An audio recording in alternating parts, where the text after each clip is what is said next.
بن سارية رضي الله عنه قال: وعظنا رسول الله صلى الله عليه وسلم موعظة وجلت منها القلوب وذرفت منها العيون، فقلنا: يا رسول الله، كأنها موعظة وداع، فأوصنا. قال: أوصيكم بتقوى الله عز وجل والسمع والطاعة، وإن تأمر عليكم عبد، فإنه من يعش منكم فسيرى اختلافا كثيرا، فعليكم بسنتي وسنة الخلفاء الراشدين من بعدي، عضوا عليها بالنواجذ، وإياكم ومحدثات الأمور، فإن كل بدعة ضلالة. رواه أبو داود والترمذي وقال حديث حسن صحيح.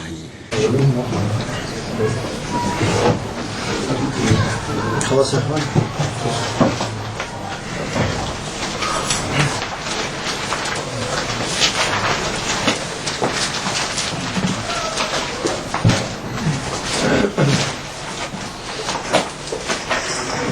نعم، بسم الله الرحمن الرحيم، والصلاة والسلام على أشرف المرسلين سيدنا محمد صلى الله عليه وعلى آله وصحبه وسلم، ثم أما بعد.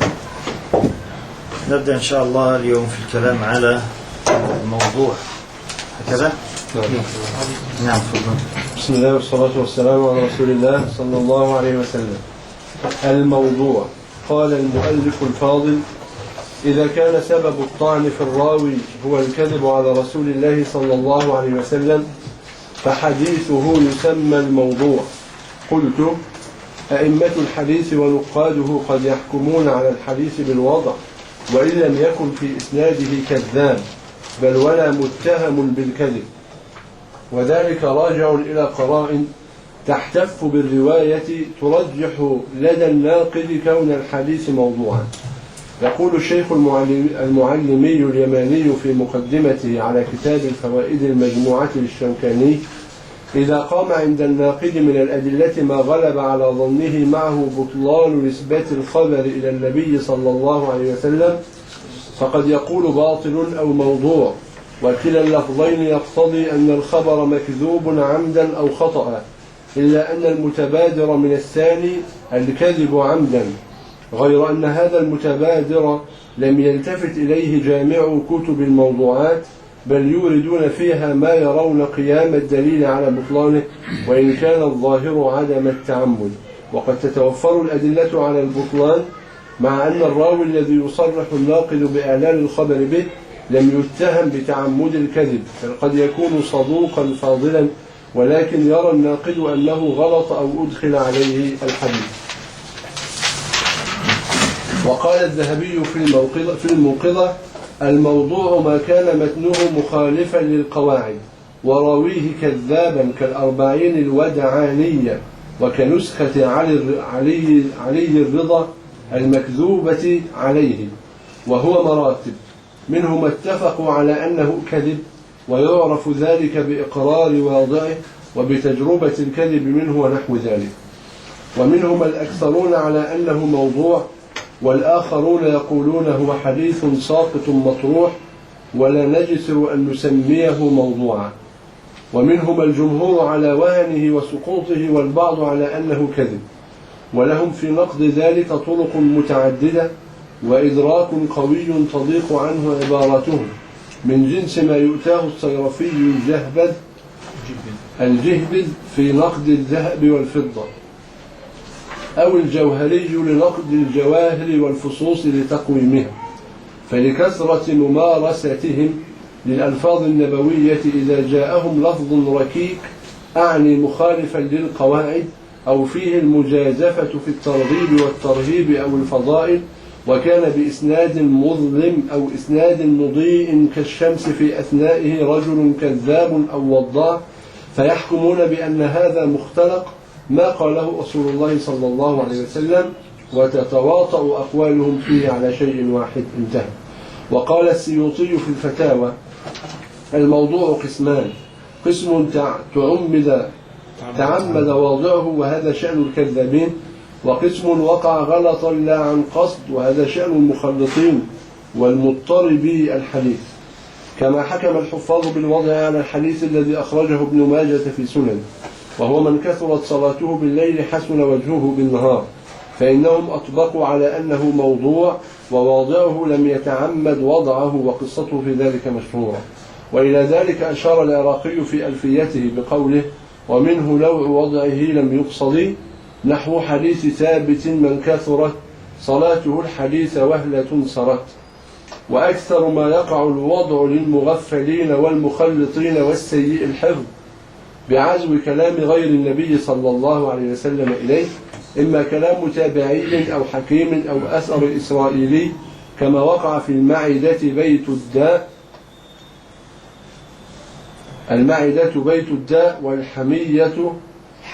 والحمية رأس الدواء، وحب الدنيا رأس كل خطيئة، وغير ذلك يكون معروفا بعزوه إلى غير النبي صلى الله عليه وسلم، فيلتبس على المخلط فيرفعه إليه وهما منه، فيعده الحفاظ موضوعا. وما ترك الحفاظ بحمد الله شيئا إلا بينوه: إنا نحن نزلنا الذكر وإنا له لحافظون. ولكن يحتاج إلى سعة النظر وطول الباع وكثرة الاطلاع، وقد يقع الوضع في لفظة من الحديث لا في كله، كحديث لا سبق إلا في نصل أو خف أو حافل أو جناح، فإن الحديث صدره ثابت، وقوله أو جناح موضوع تعمده واضع تقربا إلى الخليفة المهدي لما كان مشغوفا باللعب بالحمى. وقد وقع نظير ذلك لليث هذا صاحب هذا الحديث. قالت الحاشية يعني ليث بن أبي سليم، والحديث هو من قال أنا عالم فهو جاهل، فإنه روى عن مجاهد وعطاء عن أبي هريرة في الذي وقع على أهله في رمضان، قال له النبي صلى الله عليه وسلم: أعتق رقبة. قال: لا أجد. قال: أهدب بدنة. قال: لا أجد. قال الحفاظ: ذكر البدنة فيه منكر، والظاهر أن ليثا إنما زادها غفلة وتخليطا لا عن قصد وعمد، والله أعلم. انتهى. نعم. كلامنا اليوم إن شاء الله تعالى وتعليق الشيخ طارق على الموضوع. وكما رأيت قد اعترض الشيخ طارق على تعريف الدكتور الطحان في تعريفه للموضوع بقوله: إذا كان سبب الطعن في الراوي هو الكذب على رسول الله صلى الله عليه وسلم فحديثه يسمى الموضوع. فاعترض على أن الموضوع ليس قاصرا على حديث الكذاب، بل قد تجري الموضوعات من أهل التخليط، وقد يضع هؤلاء من غير عمد ويجري الكذب على ألسنتهم بغير تعمد. لكن انتهى الموضوع حول الموضوع، ولم يضع فضيلة الشيخ تعريفا وحدا للموضوع. فإذا كان قد انتقد تعريف المؤلف وحده في تعريف الموضوع، فكان ينبغي أن يقول إذن أو عليه فينبغي أن يقال كذا، ليجمع ما قد ذكره هنا ويجمع شتات هذا البحث في تعريف، وإلا فقد اعترض على هذا التعريف وعلى هذا الحد ورآه ليس جامعا وليس مستقيما. فما هو التعريف المستقيم؟ ونحن في مجال التكلم على حد للموضوع. هذه النقطة الأولى. النقطة الثانية: المؤلف قال: إذا كان سبب الطعن في الراوي هو الكذب على رسول الله صلى الله عليه وسلم فحديثه يسمى الموضوع. نعم، إذا روى الكذاب حديثا وهذا الحديث لا أصل له فحديثه موضوع. لا يعترض على هذه الجزئية، وإنما يعترض على من عرف الموضوع بقوله هو حديث الكذاب وفقط، فيعترض من هذه الجزئية. لكن هل يقال أن العلماء ما ذكروا في الموضوع أنه الكذب المختلق المصنوع؟ بل قد جرى تعريف العلماء على التنصيص في تعريف الموضوع على الكذب، ولذلك عرفه العراقي رحمه الله تعالى في أبياته بقوله: شر الضعيف الخبر الموضوع الكذب المختلق المصنوع، فنص هنا على الكذب. وكذلك تكلم الصنعاني رحمه الله تعالى في توضيح الأفكار بقوله هو المكذوب على رسول الله صلى الله عليه وسلم.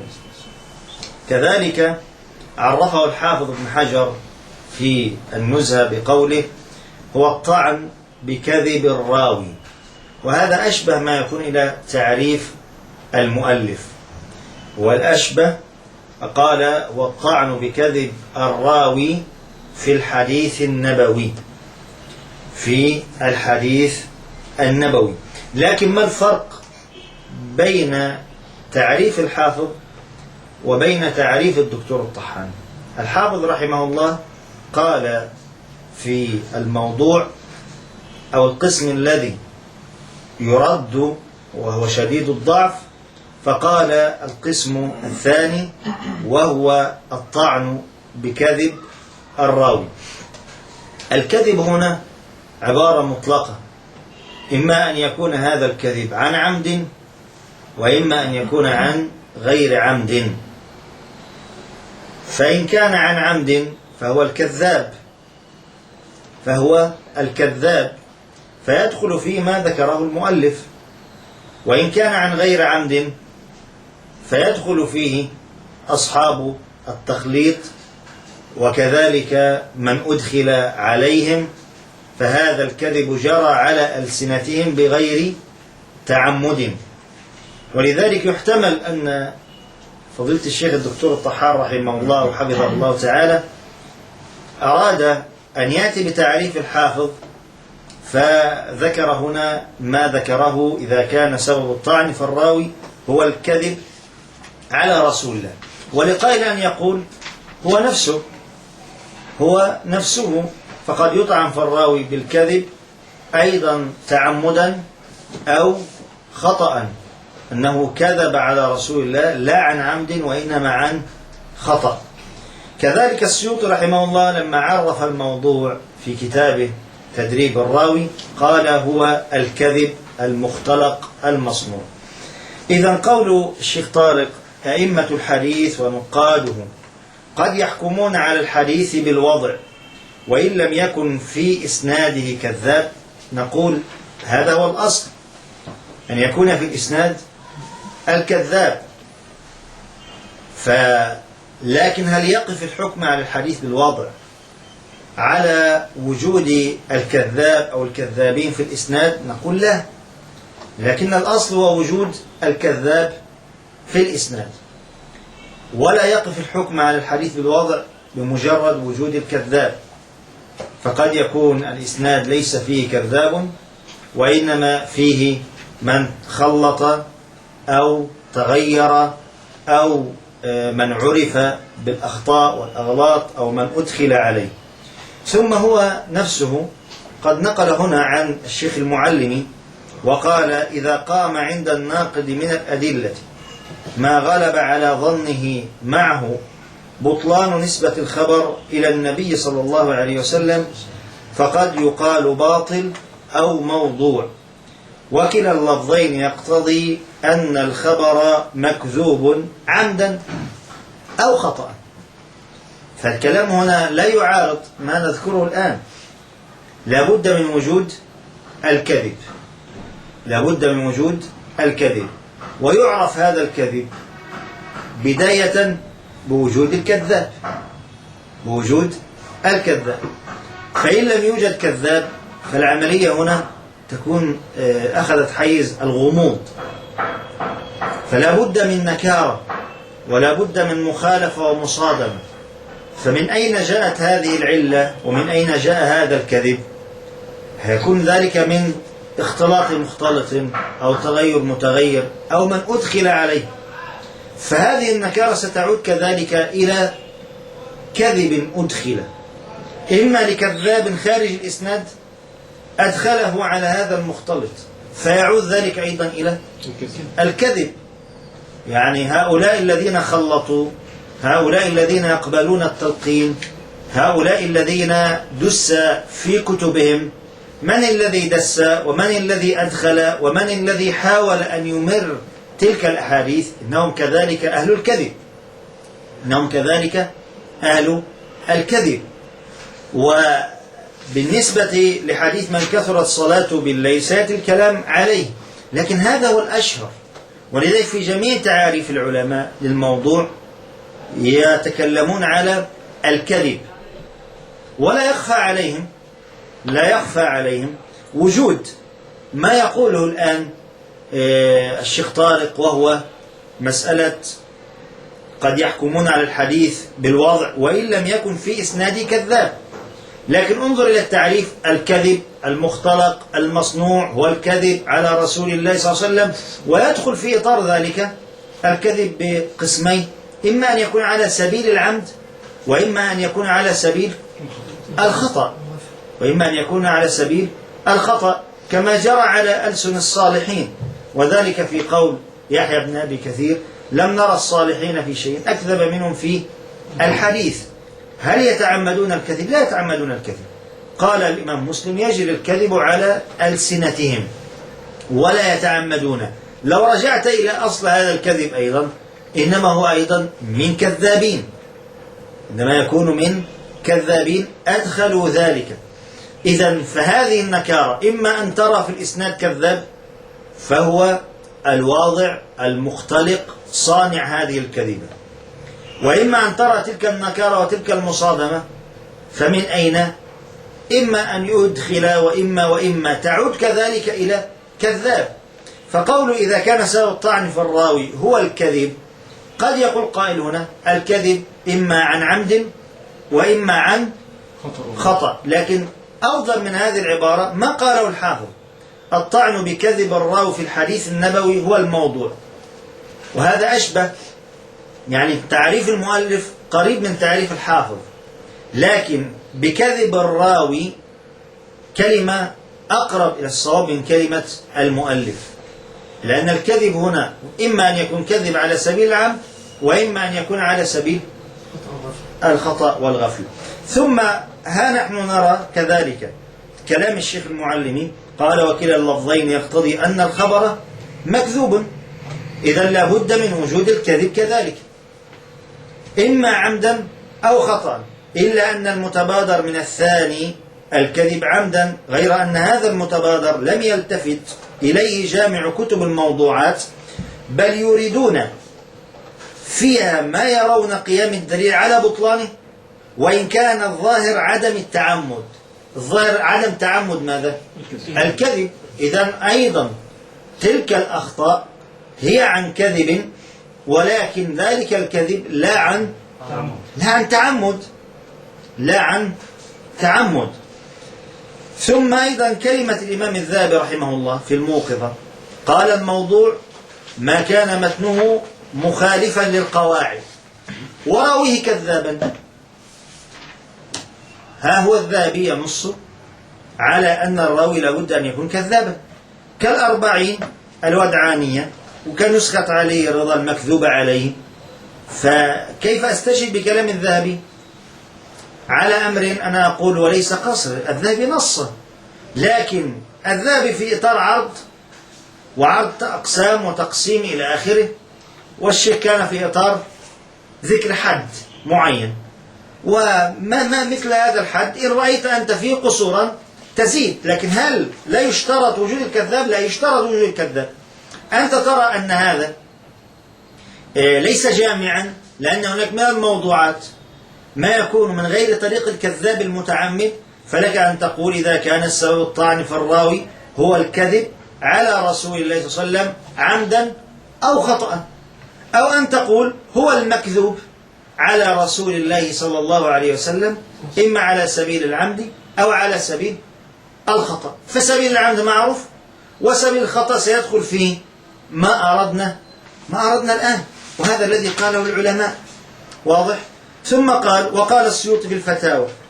تمام؟ أن تنقل الآن عن السيوطي نفسه في تدريب الراوي هو القائل بأن الموضوع هو الكذب المختلق المصنوع، وعرفه بذلك. هو اصلا المؤلف مش تعريفه اللي ذكر الشيخ طارق، مؤلف تعريفه هو تعريف السيوطي، حتى نسبه للسيوطي.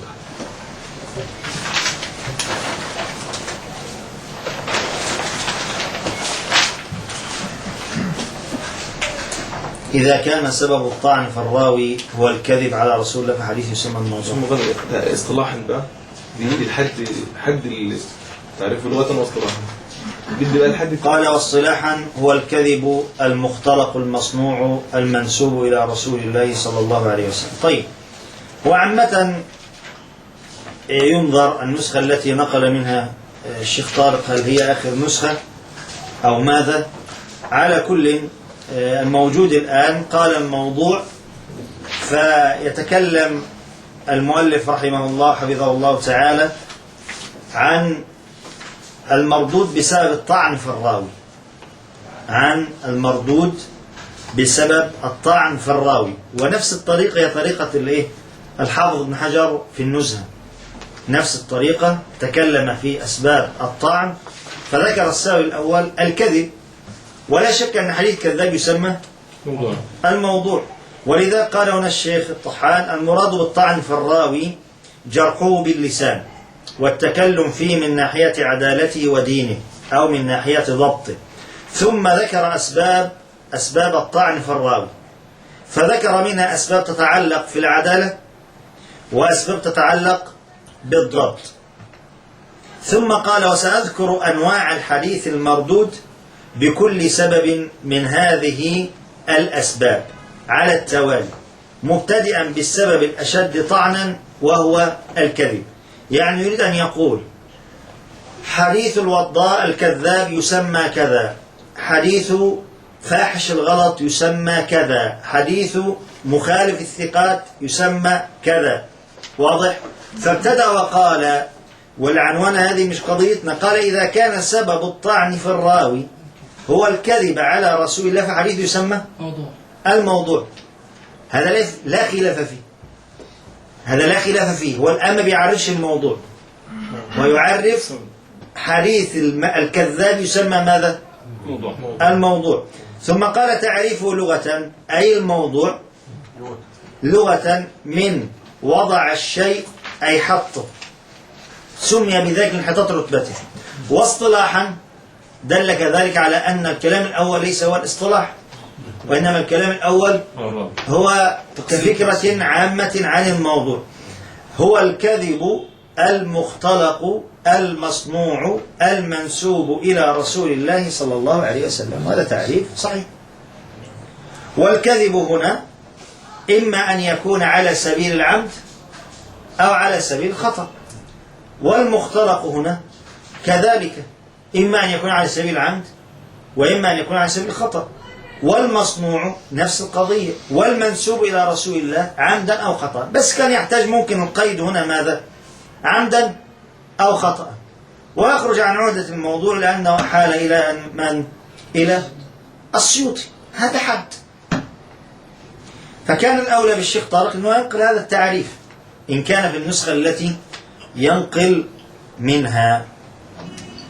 واضح؟ طبعا 10 كده. ها؟ طبعا 10 نفس التعريف تبع 10. بتاعش هي الصفحة 89 تبع 10. نعم. هو ينقل من طبع كام؟ أنا بقول يعني كل الطبعات حتى الأولانية والأخيرة نفس التعريف. نفس الكلام. طيب ما شاء الله. هو الآن ينقل عن السيوطي قال الموضوع قسمان، قسم تعمد واضعه وهذا شأن الكذابين لا يخالف، وقسم وقع غلطا لا عن قصد وهذا شأن المخلطين والمضطرب الحديث. ماذا يسمى؟ موضوع في ذلك يسمى موضوع. ويسمى اختلاق لكنه وقع عن غير عمد. قال كما حكم الحفاظ بالوضع الحديث الذي أخرجه ابن ماجه إلى آخره. واضح؟ ولذلك أيضا الانتقاد هنا في عدة محاور. المحور الأول: لم يضع لنا الشيخ حدا بعد انتقاده لحد الطحان. ثانيا: نقل تعريف المؤلف، وليس هذا هو تعريف الموضوع، وإنما هو تعريف لرواية الكذاب. وبماذا تسمى رواية الكذاب؟ واضح؟ ثم عرف الموضوع، ولم ينقل الشيخ طارق تعريف المؤلف للموضوع. ثانيا: التعريف الذي أورده المؤلف في كتابه هو التعريف الذي جرى عليه أهل العلم، ولكن قد يزاد في قضية التفصيل بين العمد والخطأ، وإن كانت هي داخلة. أيضا ما نقله من كلام الشيخ المعلمي ومن كلام الإمام الذهبي والسيوطي فإنه لا يصادم ما قد ذكرنا آنفا، وإن كان هناك يرى الشيخ مصادمة، إذن فالسيوطي قد ناقض نفسه عند أن عرف الموضوع بأنه الكذب المختلق المصنوع، وها هو في الفتاوى يذكر ما قد نقله، ولا تصادم ولا تعارض بين هذا وبين ذاك. نعم. قال المؤلف الفاضل: حكم روايته. أجمع العلماء على أنه لا تحل روايته لأحد علم حاله في أي معنى كان، إلا مع بيان ضعفه، إلا مع بيان وضعه. لحديث مسلم: من حدث عني بحديث يرى أنه كذب فهو أحد الكاذبين. قلت: قال الحافظ في النكت: وكفى بهذه الجملة وعيدا شديدا في حق من روى الحديث فيظن أنه كذب، فضلا عن أن يتحقق ذلك ولا يبينه، لأنه صلى الله عليه وسلم جعل المحدث بذلك مشاركا لكاذبه في وضعه. وقال مسلم في مقدمة صحيحه: اعلم أن الواجب على كل أحد عرف التمييز بين صحيح الروايات وسقيمها والثقات الناقلين لها من المتهمين ألا يروي إلا ما عرف صحة مخارجه والستارة في ناقليه، وأن يتقي منها ما كان عن أهل التهم والمعاندين من أهل البدع. وكلامه موافق لما دل عليه الحديث المذكور. وقال ابن حبان في مقدمة المجروحين: في هذا الخبر دليل على أن المحدث إذا روى ما لم يصح عن النبي صلى الله عليه وسلم مما تقول عليه وهو يعلم ذلك يكون كأحد الكاذبين، على أن ظاهر الخبر ما هو أشد من هذا، وذلك أنه قال صلى الله عليه وسلم وهو يرى أنه كذب، ولم يقل إنه تيقن أنه كذب، فكل شاك فيما يروي أنه صحيح أو غير صحيح داخل في ظاهر خطاب هذا الخبر. قلت: فظاهر كلام ابن حبان أن كل ما يشك في صحته فلا يجوز روايته، فكلامه بهذا يشمل الضعيف أيضا. والكذب هو الإخبار بخلاف الواقع خطأ أو عمدا. ولذا علق الحافظ ابن حجر على قول ابن الصلاح في المقدمة: لا تحل رواية الموضوع لأحد علم حاله في أي معنى كان إلا مقرونا ببيان وضعه، بخلاف غيره من الأحاديث الضعيفة التي يحتمل صدقها في الباطن، حيث جاز روايتها في الترغيب والترهيب. علق الحافظ عليه في النكت قائلا: يريد جعل احتمال صدقها قيدا في جواز العمل بها، لكن هل يشترط في هذا الاحتمال أن يكون قويا بحيث يفوق احتمال كذبها أو يساويه أو لا؟ هذا محل نظر، والذي يظهر من كلام مسلم وربما دل عليه الحديث المتقدم بأن احتمال الصدق إذا كان احتمالا ضعيفا أنه لا يعتد به. تنبيه: هذا الحديث المتضمن للوعيد على من يروي حديثا عنه صلى الله عليه وسلم وهو شاك في صحته عنه محمول على المتن الذي نسب إليه صلى الله عليه وسلم. أما إذا كان المتن صحيحا ثابتا عنه من وجه أو أكثر، ثم جاء من وجه آخر وقع فيه الخطأ في إسناده دون المتن، فمثل هذا يجوز روايته ولا يشمله هذا الحديث، والله أعلم. وقال الترمذي في الجامع: سألت أبا محمد عبد الله بن عبد الرحمن يعني الدارمية عن حديث النبي صلى الله عليه وسلم: من حدث عني حديثا وهو يرى أنه كذب فهو أحد الكاذبين. قلت له: من روى حديثا وهو يعلم أن إسناده خطأ؟ أيخاف أن يكون قد دخل في حديث النبي صلى الله عليه وسلم، أو إذا روى الناس حديثا مرسلا فأسنده بعضهم أو قلب إسنادا يقول قد دخل في هذا الحديث، فقال لا، إنما معنى هذا الحديث إذا روى الرجل حديثا ولا يعرف لذلك الحديث عن النبي صلى الله عليه وسلم أصلا فحدث به، فأخاف أن يكون قد دخل في هذا الحديث. تنبيه آخر، هكذا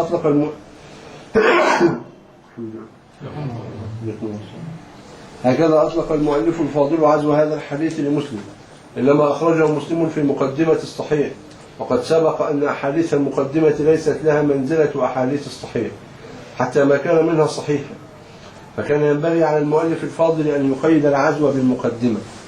وقد تعرض الحافظ العراقي في التقييد والإيضاح تحقيق الدكتور أسامة خياط لهذا الحديث نفسه، فقال: وحكم مسلم بأنه مشهور، والشهرة لا تلازم الصحة، بل قد يكون المشهور صحيحا وقد يكون ضعيفا.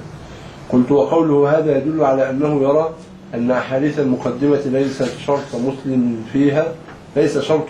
فيها كشرط الصحيح، لأنه يعلم أن مسلما أخرجه في المقدمة، وذكر مسلم أنه مشهور، فلو كانت أحاديث المقدمة عند العراقي بمنزلة أحاديث الصحيح لما قال هذا، فتنبه. طيب، نبدأ من حيث انتهى الشيخ طارق في نقده أن المؤلف لم يعزو الحديث إلى مسلم، فأقول بل قد عزاه لمقدمة مسلم، فقال هنا في الحديث: لحديث مسلم من حدث عني بحديث يرى أنه كاذب فهو أحد الكاذبين. قال في الحاشية: مقدمة مسلم بشرح النووي المجلد الأول صاد 62، فقد عزاه إلى مقدمة مسلم. لكن بالنسبة إلى ذلك هو قد ذكر في مقدمة الكتاب قوله: وسوف يرى القارئ الكريم إن شاء الله تعالى في غضون هذه الطبعة زيادات، إلى أن قال: هذا وقد كان المؤلف الفاضل الدكتور محمود الطحان قد أخرج كتاب تيسير مصطلح الحديث في طبعة جديدة مشتملة على بعض الزيادات، وليس كتابي هذا إلا نقدا للطبعات السابقة، وإن كنت زدت في بعض المواضع بعض ما يزيل بعض الإشكالات التي وجدت في طبعته الجديدة من غير استيعاب أو تنصيص على ذلك، وإنما يفهم ذلك من تتبع هذه المواضع في كتابي، وبالله التوفيق. معنى ذلك أن الشيخ طارق يقول أن الاعتراض على طبعات سابقة، وقد خرجت تلك الطبعة الجديدة، وهي مثلا نقول الطبعة العاشرة في سنة مثلا 2004، والطبعة التي أخرجها الشيخ ياسر الشيخ طارق بين أيدينا في 2009. الطبعة الأولى اللي عندكم كم؟ اللي عنده 96. لا مش دي لا، طبعة 2008 طبعة الكام؟ الطبعة الأولى. إذا الطبعة الأولى في سنة 2008، الطبعة الثانية في سنة 2009. إذا هو بعد الطبعة العاشرة على الطبعة الأولى ب4 سنوات. 4 سنوات كانت كفيلة يا شيخ بارك الله فيك أن تنظر يعني قبل طباعة الكتاب الطبعة الأولى. معنى ذلك أن الشيخ لما قال مقدمة مسلم ما استفاد ذلك من كتاب الشيخ طارق، يعني الكتاب لم يخرج بعده، واضح؟ وقد يقول قال لعل خرجت بعض البحوث في النت إلى آخره، والبحث والعلم ليس موقوفا على كتاب زيد أو عمرو، واضح؟ وأهل العلم بل طلاب العلم دائما ما يراجعون ويستفيدون ويقرؤون، فمعلومة مثل هذه المعلومة وفائدة مثل هذه الفائدة التي يعرفها صغار طلاب العلم قد لا تخفى على هذا الرجل، واضح؟ فكان ينبغي قبل طباعة كتاب الطبعة الأولى أن يلحق أو يحذف من كتابه تلك المواطن التي انتقد فيها الرجل بغير انتقاد. هو في حاشيته يقول لحديث مسلم، نعم الحديث حديث مسلم بإسناد مسلم، ثم عزاه في الحاشية بقوله مقدمة مسلم، فقد أحال وبين أنه في مقدمة مسلم، وقد سبق لنا هذا الكلام من قبله. واضح؟ ومعلوم أن هو هنا يعني ينظر إلى إلماح العراقي، نقول قد سبق أن ذكرنا أن ابن القيم نص على ذلك صراحة. واضح؟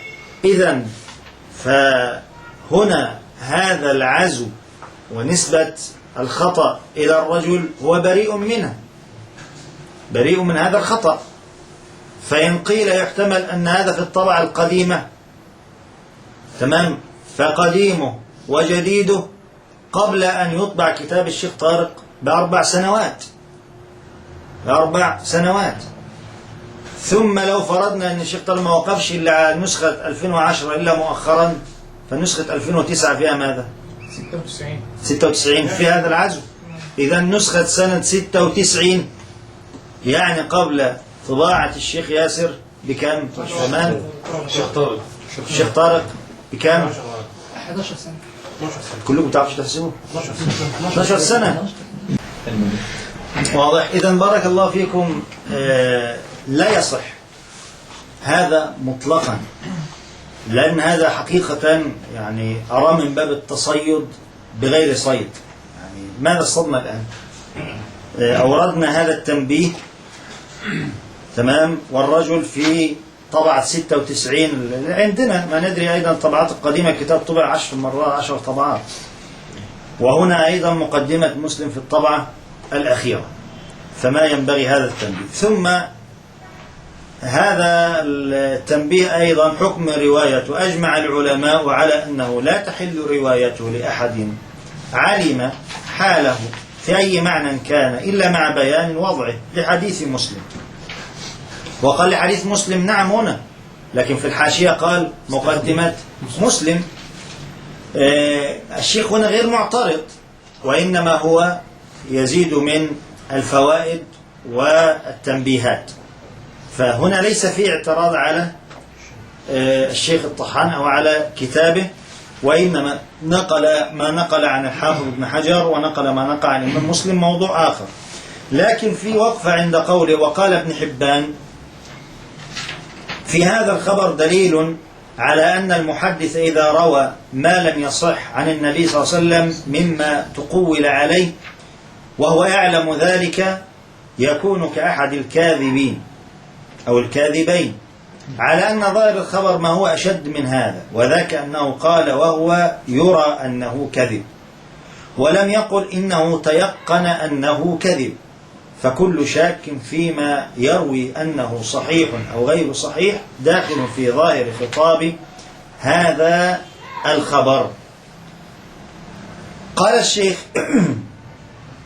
طارق قلت فظاهر كلام ابن حبان أن كل ما يشك في صحته فلا يجوز روايته، فكلامه بهذا يشمل الضعيف أيضا، والكذب هو الإخبار بخلاف الواقع خطأ أو عمدا. ما ندري الشيخ طارق ماذا يريد من هذا الكلام، هل يريد بذلك أن حكم رواية الضعيف كرواية الموضوع، وأن كل ما يشك الإنسان في صحته فلا يجوز روايته ولا إيراده إلا كما نورد الموضوع؟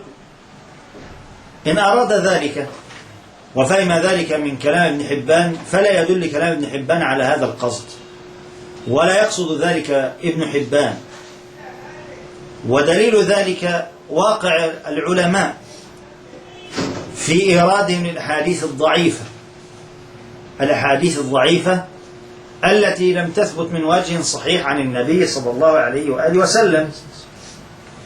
وأدخل العلماء تلك الأحاديث في مصنفاتهم، سواء في المسانيد أو المعاجم أو حتى الكتب، كتب السنن التي هي الكتب التي ينتقي أصحابها فيها الأحاديث الصحيحة والحسنة أو التي خف ضعفها، فيريدون الضعيف مع علمهم بضعف تلك الأخبار. فقول الشيخ وظاهر كلام ابن حبان أن كل ما يشك في صحته، كل ما يشك في صحته فلا يجوز روايته. طيب ما يشك في صحته كيدخل فيه الحسن، نحن نشك في صحته لكن هو حسن، ولا أظن أنه يقصد هذا، لكن يشك في صحته أي في نسبته إلى النبي صلى الله عليه وسلم، كان ينبغي أن يبين أيضا. فكلامه بهذا يشمل الضعيف أيضا، أقول قد يشمل الحسن. والكذب والإخبار بخلاف الواقع خطأ أو عمدا. هل معنى ذلك أننا لا يروى الضعيف ولا يعني يكتب الضعيف ولا يجوز إدخاله في المصنفات كالموضوع؟ إن قال ذلك فهو يصادم كل المتقدمين ومن سلف ومن هب ودرج. وإن لم يقصد ذلك وإنما يقصد معنى خاص بالشك في الصحة، فمن كان يشك معناه أنه موضوع أو يشك في نسبته فنعم يشك في نسبة الخبر الضعيف إلى النبي صلى الله عليه وآله وسلم، بمعنى لا نجزم بصحته، بل الصحيح لا نجزم بنسبته إلى النبي صلى الله عليه وسلم، وإنما الأغلب واضح وغلبة الظن هو ثبوت ذلك عن النبي صلى الله عليه وسلم، وقد تطرقنا لذلك من قبل. هذا شيء. الأمر الآخر، من سبقك يا فضيلة الشيخ في هذا الجزم؟ فظاهر كلام ابن حبان أن كل ما يشك في صحته فلا يجوز روايته. هذا يعني فحوى من كلام ابن حبان واضح، جعله الشيخ طارق كلاما نصا ظاهرا. وفرق بين الفحوى المأخوذة من كلام ابن حبان والإلماحة المأخوذة من كلام ابن حبان التي ينبغي أن ينظر لهذا الإجمال بما يقع من ابن حبان نفسه في صحيحه. فكم من أخبار ضعيفة شديدة الضعف قد يعني أوردها ابن حبان، وابن حبان نفسه لا يرى صحتها. ثم قال: ولذا علق الحافظ ابن حجر قال: لا تحل رواية الموضوع لأحد علم حاله في أي معنى كان إلا مقرونا ببيان وضع، بخلاف غير من الحديث الضعيفة التي يحتمل صدقها في الباطن حيث جاز روايتها في الترغيب والترهيب. علق الحافظ عليه في النكت قائلا: يريد جعل احتمال صدقها قيدا في جواز العمل بها، لكن هل يشترط في هذا الاحتمال أن يكون قويا بحيث يفوق احتمال كذبا أو يساويه أو لا؟ هذا محل نظر، والذي يظهر من كلام مسلم وربما دل عليه الحديث المتقدم بأن احتمال الصدق إذا كان احتمالا ضعيفا أنه لا يعتد به. هذا الكلام أيضا لا صلة له، أي عفوا لا يدل على ما فهمه الشيخ طارق وعنون عليه بقوله فظاهر كلام ابن حبان.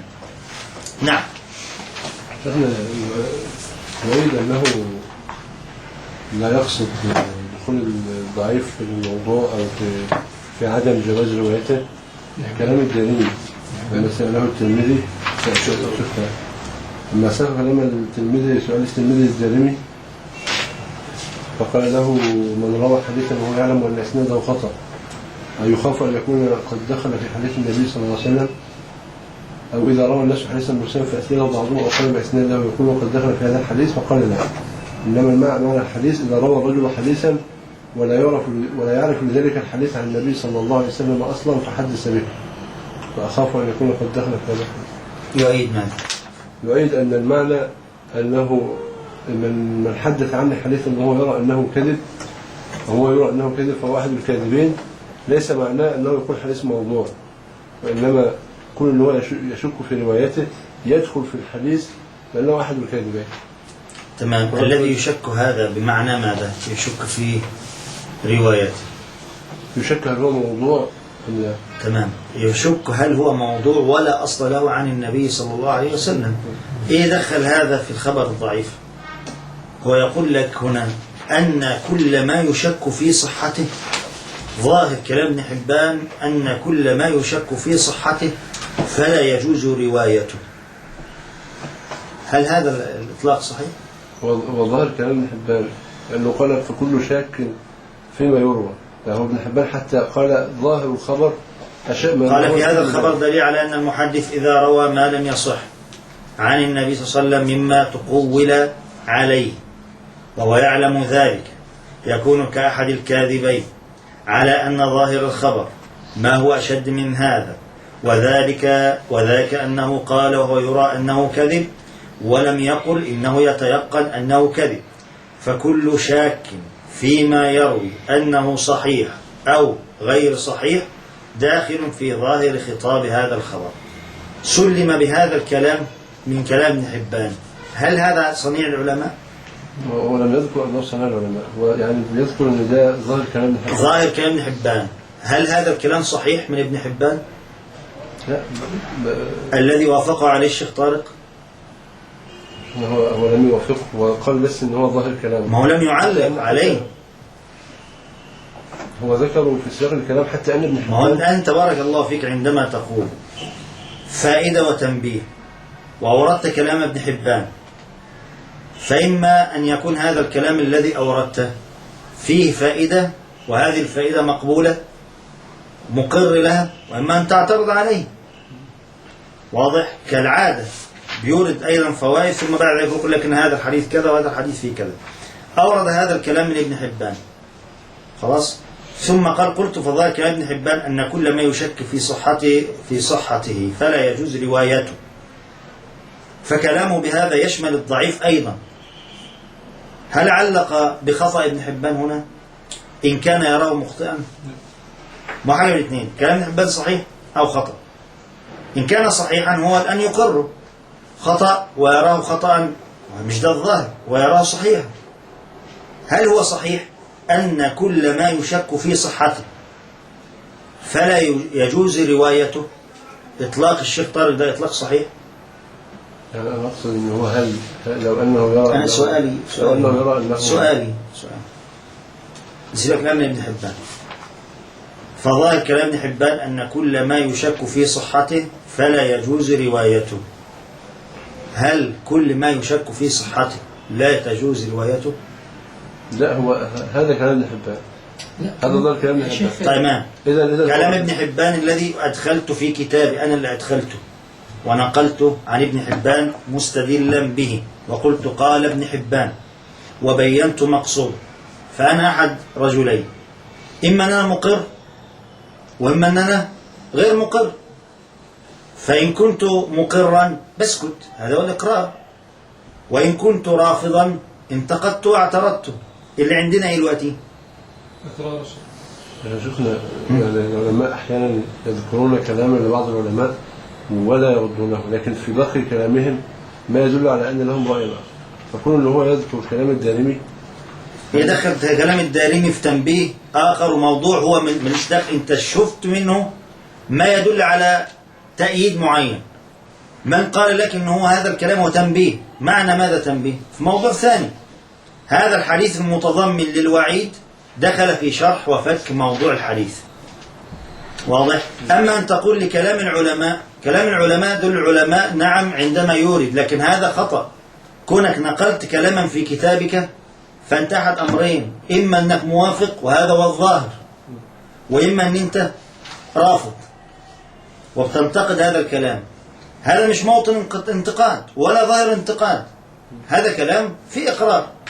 قلت فظاهر كلام ابن حبان، الكلام ظاهر، بتظهره ليه؟ لأنه ماذا؟ لأنه مأيده، وإلا فمش ده ظاهر كلام ابن حبان ظاهر؟ والله كلام ابن حبان الآن يا شيخ مفهوم كلام ابن حبان غير اللي استظهاره الشيخ. سيبك، لا هو كلام واحد خلاص، الكلام واحد. فظاهر كلام ابن حبان خلاص أن كل ما يشك في صحته فلا يجوز روايته، فكلامه بهذا يشمل الضعيف أيضا. الفقرة اللي قبلها شيخ، هل لو أن هذا الكلام غير ظاهر من كلام ابن حبان هو ظاهر خلاص، هو رأى ذلك، هل هذا المعنى معنى صحيح؟ أنت قلت لا مش صحيح. لماذا لم يرد؟ أليس هناك من القراء من قد يقرأ بهذا الكلام فيدخل عليه إذن الضعيف كذلك يعامل معاملة الموضوع من هذه الكلمة؟ والمفترض أن يقرأ لهذا الكلام كما قلت قبل ذلك أنه هو طلب علم، يعني يجب التفريق بين الكلام طيب فرق لي أنت يا شيخ محمد. وانا بقول لك ان هو كلام هذا لا تعلق له أبدا، لا تعلق أبدا. راجل بيتكلم يقول فكلامه بهذا يشمل الضعيف أيضا، وهل صنيع ابن حبان يدل على ذلك؟ وهل صنيع العلماء يدل على ذلك؟ هو هذا أمر آخر، أنه هو كل ابن حبان يقول على أن ظاهر الخبر. هات لي مقدمة المجروحين. نعم تفضل. إنه يقول على أن ظاهر الخبر ما هو أشد من هذا. هل يلزم من هذا أن هذا أصلا ينصره ابن حبان، أم يذكره كما بعض العلماء أحيانا يقول ظاهر الخبر كذا ولا يذهب إليه؟ تمام. إن قلنا الظاهر أيضا هناك ظاهر معين، والظاهر هذا غير مراد أو له وضعية. نعم الحديث فيه أن من كذب متعمدا أو من حدث بحديث يرى أنه كذب، واضح؟ فرق بين هذا وبين الضعيف. ابن حبان الآن ما تكلمش في قضية التنصيص على هذه الكلمة. ابن حبان ما قالش فيشمل بهذا الضعيف. فرق بين المفهوم وبين أن تؤصل أنت على هذا الفهم. فقال فكل شك فيما يروي أنه صحيح، أي منسوب إلى النبي صلى الله عليه وسلم. فإذا كان غير ثابت النسبة إلى النبي صلى الله عليه وسلم يعامل معاملة الموضوع، إذن كل العلماء هؤلاء أخطأوا، لأنهم أوردوا الضعيف مستدلين بالضعيف مع علمهم بعدم ثبوت هذا الضعيف. ولذلك ذكر العلماء لماذا تورد الأحاديث الضعيفة، واضح؟ فمنهم قال لعلها تأتي من وجه آخر صحيح من باب الترغيب والترهيب إلى آخره، وهو ضعيف.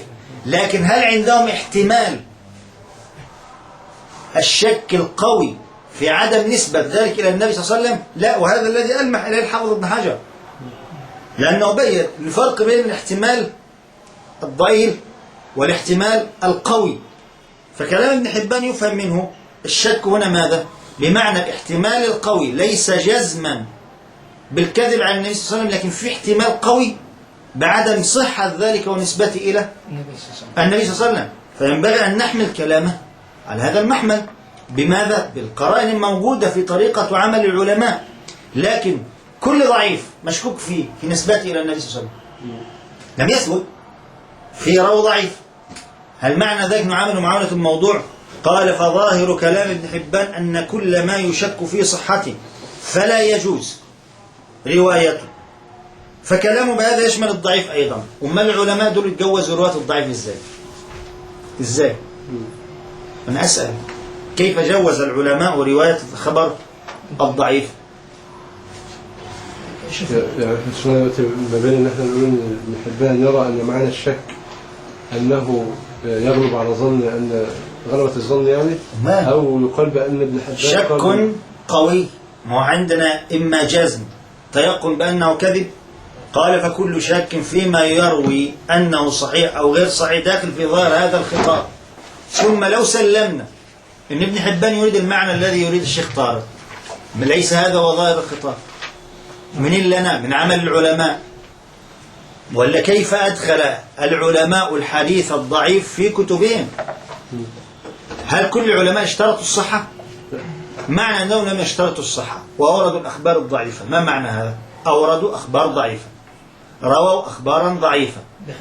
كيف حل لهم وجاز لهم مع كلام ابن حبان رواية الضعيف؟ هو قد يقال ان ابن حبان أصلا خالف كلام العلماء. لا، ما خالفش أو استظهر ولا شيء من هذا الكلام. لأن لو رجعت إلى شرح الحديث هذا ستجد نفس هذا الكلام.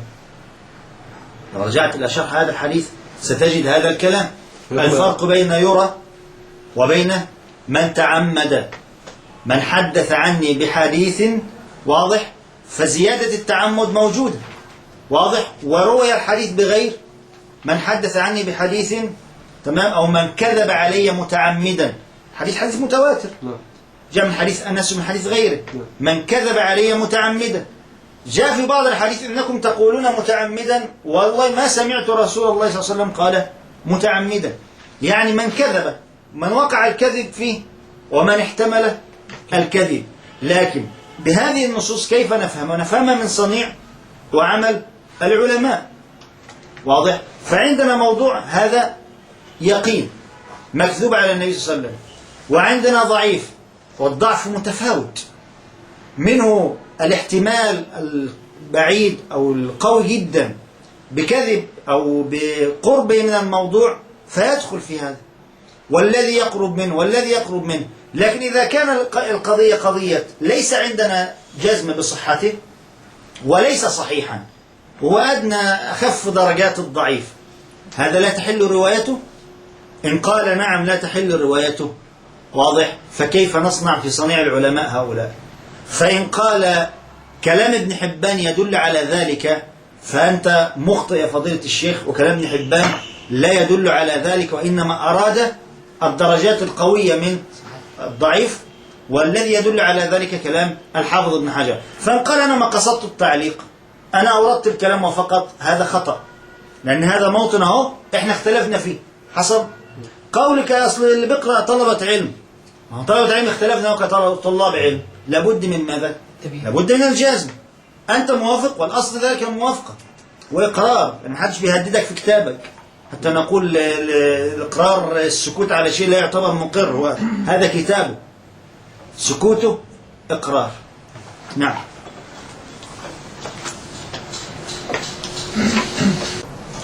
يقول الشوكاني في صفحة 4: وقد أذكر ما لا يصح إطلاق اسم الموضوع عليه، بل غاية ما فيه أنه ضعيف بمرة، وقد يكون ضعيفا ضعفا خفيفا، وقد يكون أعلى من ذلك، والحامل على ذكر ما كان هكذا. التنبيه على أنه قد عد ذلك بعض المصنفين موضوعا كابن الجوزي، فإنه تساهل في موضوعاته حتى ذكر فيها ما هو صحيح فضلا عن الحسن فضلا عن الضعيف، وقد تعقبه السيوطي بما فيه كفاية، وقد أشرت إلى تعقباته تارة منسوبة إليه وتارة منسوبة إلى كتبه، واختصرتها اختصارا لا يخل بالمراد، ودفعت ما يستحق الدفع منها، وأهملت ما لا يتعلق به فائدة، وسميت هذا الكتاب الفوائد المجموعة في الأحاديث الموضوعة. هذا نص من؟ شوكاني. ومحقق كتاب مين؟ معلم. اعترض الشيخ المعلمي؟ ما اعترضش. تمام. فإن كان هذا يخالف ما صدره المعلم في مقدمة الكتاب مشين، ومش هيفوت المعلمي إن كان يأتي تحت كده اهو. تمام. هو راجل محقق كتاب مثل ما هو في الحاشية. انظروا الحاشية هنا. تمام. انظروا الحواشي اهي، واضح، ملأ بالتعقبات وبالكلام. كان تعقب من؟ الشوكاني في مثل ذلك. ازاي تنص على ان ابن الجوزي متساهل ولم يقع تساهل وقد صدر في مقدمة الكتاب ده بعد كلام الشيخ المعلم ب3 صفحات؟ اخوان هذا كلام عجيب حقيقة. لسه انا ما وصلتش يا شيخ محمد. اصبر يا شيخ محمد، اصبر، انت تفتح لي وانا عاوز اخلص. قال ثم قال: إذا استنكر أئمة المحققون الماتن. خلاص انتهينا من كلام المعلم. طيب نأتي بعد ذلك إلى كلام الحافظ ابن حجر. قال الحافظ في النكت: وقد يتعمد ابن الجوزي على غيره من الأئمة في الحكم. أنا أريد النكت. طيب قال هنا: قد يعتمد ابن الجوزي على غيره من الأئمة في الحكم على بعض الأحاديث بتفرد بعض الرواة الساقطين بها. قبل ما ينقل الحافظ ابن حجر هذا الكلام، هو نقل كلاما نصا في تساهل ابن الجوزي. فهنا قوله أي يعني ابن الصلاح: ولقد أكثر الذي جمع في هذا العصر الموضوعات في نحو مجلدين. يعني ابن الصلاح ينص على ماذا؟ تساهل ابن الجوزي. قال شيخنا في شرح منظومته يعني العراقي على ابن الصلاح بذلك أبا الفرج ابن الجوزي. قال الحافظ ابن حجر: وقال العلائي: دخلت على ابن الجوزي الآفة من التوسع في الحكم بالوضع، لأن مستند في غالب ذلك بضعف راويه. تمام؟ ده كلام العلاء. قال الحافظ: قلت: وقد يعتمد على غيره من الأئمة في الحكم على بعض الأحاديث. يعني الآفة ما دخلتش عليه، الحافظ مقر لهذا الكلام بس بيزيد فائدة. أورد كلام العلاء أن الآفة دخلت على ابن الجوزي يعني في آفة، لكن هذه الآفة دخلت ليست فقط باعتماد على ضعف الرواة. قال الحافظ: قلت وقد، وهو العطف هنا، وقد، وهذا في التقليل. يعتمد على غيره من الأئمة في الحكم على بعض الأحاديث بتفرد بعض الرواة الساقطين بها، ويكون كلامهم محمولا على قيد أن تفرد إنما هو من ذلك الوجه، ويكون المتن قد روي من وجه آخر لم يطلع هو عليه أو لم يستحضره حال التصنيف ودخل عليه الداخل من هذه الجهة وغيرها. يعني في دخل عليه، فذكر في كتاب الحديث المنكر والضعيف الذي يحتمل في الترغيب والترهيب وقريب من حديث حسان كحديث صلاة التسابيح. تمام. وأورد هذه الأحاديث. تمام. ثم قالوا أما ثم نعم، قال نعم أكثر الكتاب موضوع، وقد أفردت إذاك تصنيفا أشير إلى مقاصده، فمما فيه من الحديث الصحيح والحسن حديث صلاة التسابيح وقراءة آية الكرسي كما تقدم، وحديث قال هنا بياض في الأصل. تمام. ولابن الجوزي كتاب آخر سماه العلم المتناهي في الحديث الواهية، أورد فيه كثيرا من الحديث الموضوعة كما أورد في كتاب موضوعات كثيرا. تمام. قال ولابن الجوزي كتاب آخر سماه العلم المتناهي في الحديث الواهية، أورد فيه كثير من الحديث الموضوعة لا تستحق الوضع وإنما هي شديدة ماذا؟ الضعف. كما أورد في كتاب الموضوعات كثيرا من الحديث الواهية. تمام. وفاته من كل النوعين قدر ما كتب في كل منهما أو أكثر. هنا نقطة، كلام الحافظ موجود هنا، لا نستطيع أن نأخذ منه فقط كلمة نعم أكثر الكتاب موضوع. ما نعم أكثر الكتاب موضوع، لكن منه كثير تساهل فيه، والحكم على هذا لأن ليس نادرا، مش حديث ولا حديثين، ده بس في مسند أحمد 24 موطن يحكم عليه بماذا؟ بالوضع، وألف رسالة وحديث في صحيح مسلم. لكن لما يكون إنسان مثلا روى 1000 حديث ومنها 200 أو 300 فيها تساهل، قد نحكم عليه بماذا؟ بالتساهل، قد نحكم عليه بالتساهل. الأمر الآخر عندنا هنا ماذا؟ هذا السقط الذي قال هنا المحقق هنا بياض في كل النسخ وفي هامش بياض في الأصل. تمام. يعني قال قد كان في المنقول عنه كذا بياض في الأصل قدر 11 سطرا. 11 سطر. الله أعلم ماذا كان في هذه 11 سطر من الكلام، ماذا كان سيختم الحافظ هذا البحث غير مختوم. فإذا كان هذا البحث غير مختوم فما ينبغيش أن احنا نعتمد على ماذا؟ على هذا الكلام. لكن ننظر الكلام الذي نقل السيوطي عن الحافظ ابن حجر هنا.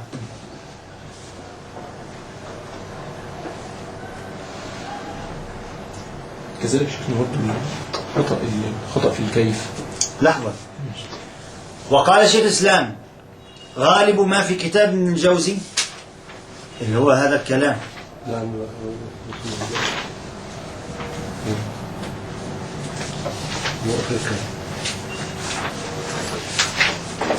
نعم أكثر الكتاب موضوع، اللي هو وقال شيخ الإسلام غالب ما في كتاب ابن الجوزي موضوع، والذي ينتقد عليه بالنسبة إلى ما لا ينتقد قليل جدا. قال وفيه من الضرر أن يظن ما ليس بموضوع موضوعا، عكس الضرر بمستدرك الحاكم فإنه يظن ما ليس بصحيح صحيحا. قال ويتعين اعتداء بانتقاد الكتابين فإن الكلام في تساهلهما أعدم الانتفاع بهما.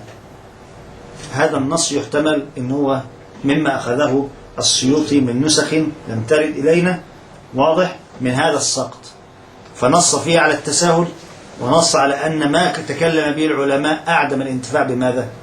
بالكتابين. واضح. أما الكلام في صلاة التسابيح والآية الكرسي ده مش موضوعنا خالص. إلى هنا إن شاء الله.